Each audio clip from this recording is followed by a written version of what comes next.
So the international break is almost over. Also some exciting news for the channel, as well as looking over the fixtures for Game Week 4 and what I've done with my wildcard during this international break, all coming up next.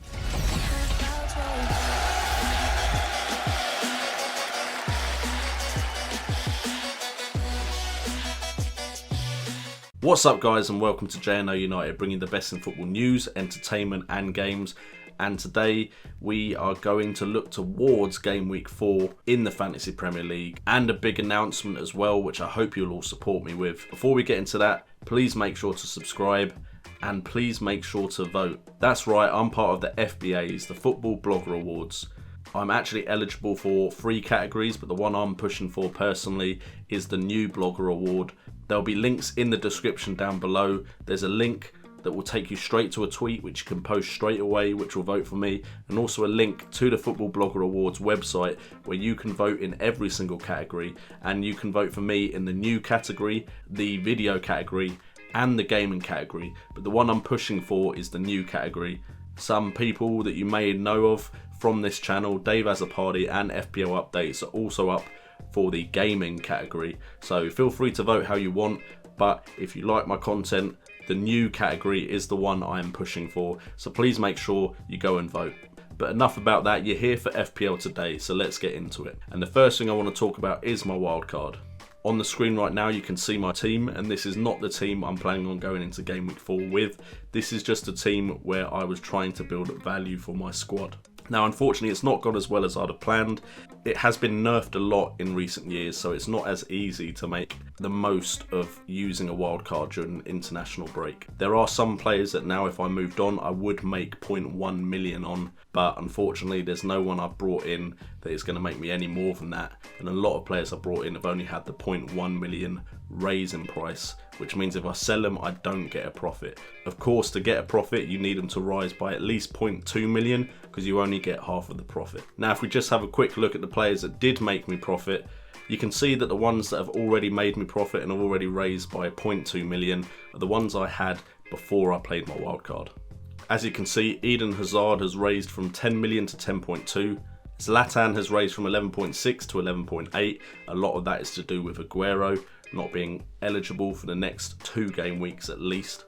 And Etienne Capoue has risen from 4.5 to 4.7, but I've had him from the very beginning, as I have had Hazard. There are a couple of players I brought in that are close to profit, Diego Costa being one of them. I brought him in at 9.6, he's now at 9.7, but if the trend continues he might be 9.8 before Game Week 4 starts. Sterling I brought in at 8.1 million, he's now at 8.2, but again he's a player that could raise up to 8.3 before the game week closes. Lamela, who I've had from the beginning, has only risen by 0.1 million, 7 million to 7.1. Negredo, unfortunately I missed the bandwagon there. If I'd got on that when it was 6.5 million, I'd be close to looking at 0.4 million rise, which is a 0.2 million profit. And Ben Foster looks very close to getting to 4.7 million, and he started at 4.5. Now of course what I'm going to do on Friday or Saturday morning is pick the side that I want to go into Game Week 4 with. So this isn't indicative of the side I will be playing Game Week 4 with. This is just my attempt at making some profit for my club.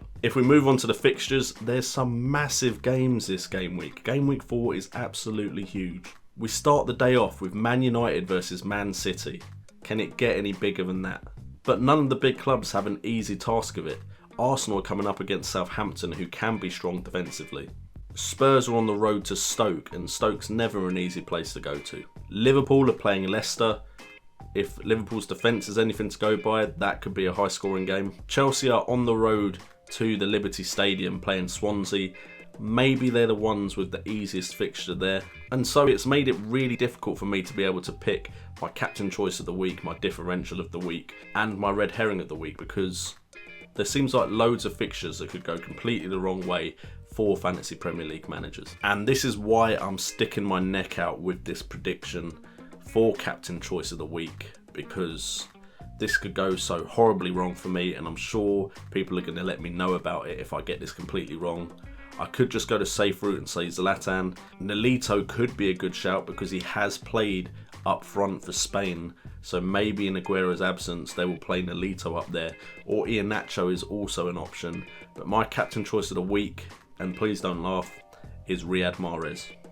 Yes, the guy that got 0 points in Game Week 3. The reason I've gone with Riyad Mahrez is because his underlying stats are there to suggest he's still a key part of that Leicester side, and it's against a Liverpool defence that has not looked good in any of the games they've played this season so far, really.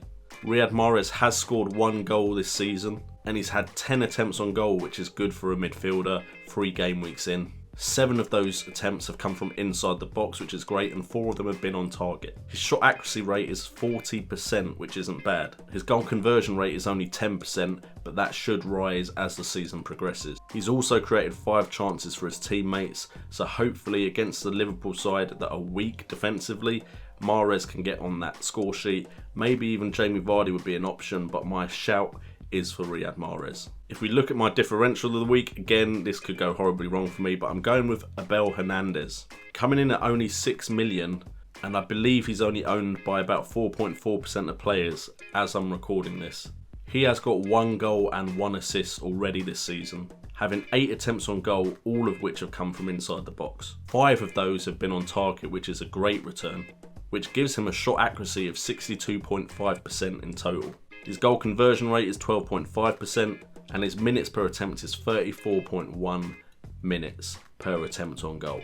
And the plus side is Hull are coming up against Burnley, a side that I think they could score some goals against. I just feel like the spirit at Hull right now is likely to produce goals for Hull when they go to another promoted club, or even any club in the bottom half of the table. I think right now, anyway, before their form and their confidence dips, Hull could be a team that get points people aren't expecting. As for my red herring of the week, I've already gone over the fixtures, and I think this whole game week is a red herring. Game week 4 could be really difficult for some fantasy Premier League managers.